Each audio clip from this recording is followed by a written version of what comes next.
উত্তর ইউরোপের দেশ ফিনল্যান্ডে ক্রমেই বাড়ছে বাংলাদেশি নাগরিকের বসবাস। শিক্ষার্থী, কর্মজীবী ও ব্যবসায়ী বেশিরভাগই বাস করছেন পরিবার নিয়ে। এত বড় জনগোষ্ঠীর জন্য ফিনল্যান্ডে এখনো নেই বাংলাদেশের পূর্ণাঙ্গ দূতাবাস। কনসুলার সেবা নিতে যেতে হয় সুইডেনে।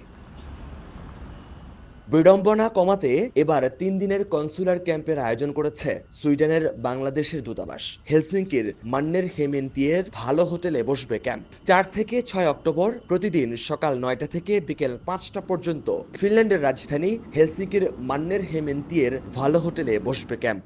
পাসপোর্ট, পাসপোর্ট নবায়ন, জন্ম নিবন্ধন, পাওয়ার অফ অ্যাটর্নি, মুলুকপত্র সহ দূতাবাস সংক্রান্ত সব ধরনের সেবা মিলবে এই সময়। বিশেষ করে ৬ বছরের বেশি বয়সী আবেদনকারীদের বায়োমেট্রিক তথ্য নেওয়া হবে।